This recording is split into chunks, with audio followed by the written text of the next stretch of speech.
katika nchi ya Jamhuri ya Kidemokrasia ya Kongo.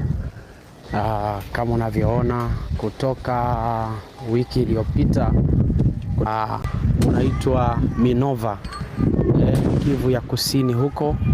Kama unavyoona hawa ni wanajeshi wa serikali ya Jamhuri ya Kidemokrasia ya Kongo wakiwa kwenye doria, wakiwa kwenye majukumu yao ya kazi. Lakini ukisikia uvamizi wa M23 katika mji fulani, basi ujue kwa namna moja ama nyingine katika huo mji kuna kitu ambacho kipo katika huo mji. Kama unavyojua M23 ni waasi ambao walikuwa kwenye jeshi la serikali. Baada ya hapo wakawa kinyume ama wakawa kinyume na serikali kulingana na maelezo ama kulingana na kile walichoona kwamba hawawezi kuendana na serikali, basi wakajitenga na wakawa waasi. So hao waasi wamekuwa wakipingana sana na jeshi la serikali kwa sababu sera yao kubwa ni kwamba serikali ya Kongo haiwatendei haki wananchi wa Kongo. Maisha ni magumu, mambo ni magumu, nchi na vitu kama hivyo. Juhudi za kuifanya Kongo itulie, juhudi za kuifanya Kongo iwe na amani zimefanyika sana, lakini utashangaa nini ambacho kinazuia nchi ya Kongo kupata amani. Ni juzi tu hapa kumekuwa na tukio la unyongaji ama kumekuwa na tukio la wale vijana ambao walinyongwa na wengine kuhukumiwa kwenda jela maisha.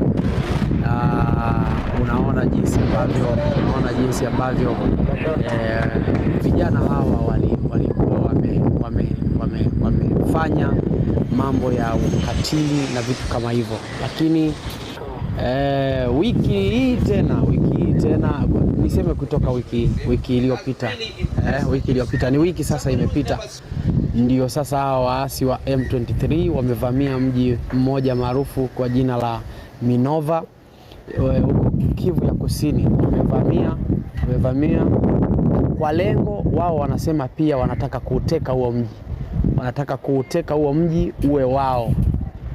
Kama unavyojua mji wa Minova ni kati ya miji ambayo ina utajiri mkubwa sana wa dhahabu.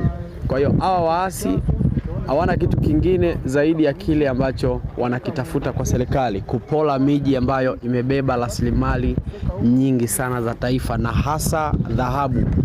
Kwa hiyo utaona wanapovamia mji wao hawataki kujua, yani wao ni kuleta vita na wananchi, kuambia wananchi wahame, hilo ni eneo lao, wanateka, wanachimba dhahabu, wanabeba na vitu kama hivyo. So serikali pia haiwezi kubaki nyuma wala haiwezi kukubali hiki kitu ambacho waasi wanajaribu kukifanya kupola miji.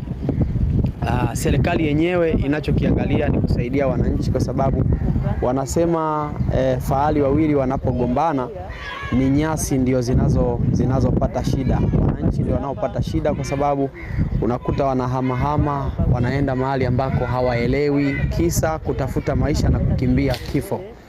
So vita imekuwa ni kali sana, mambo yamekuwa ni magumu sana.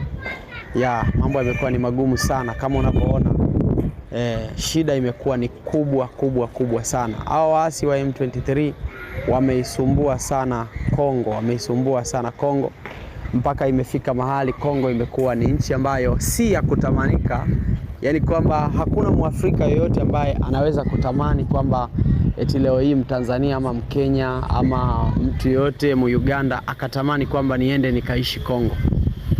Ni nchi moja ambayo imejaa utajiri, imejaa rasilimali sana, imejaa biashara sana, lakini inakuwa ni ngumu sana watu kuitamani kulingana na matukio ya vita, kulingana na jinsi ambavyo hali si shwari. Ukikaa kwa sisi ambao tumeenda Kongo, ambao tumeenda Bukavu, tukaenda Goma na hasa Goma, haiwezi kupita siku kama hujasikia risasi. Huwezi kupita siku hujasikia risasi. So na ukiangalia kilomita za kutoka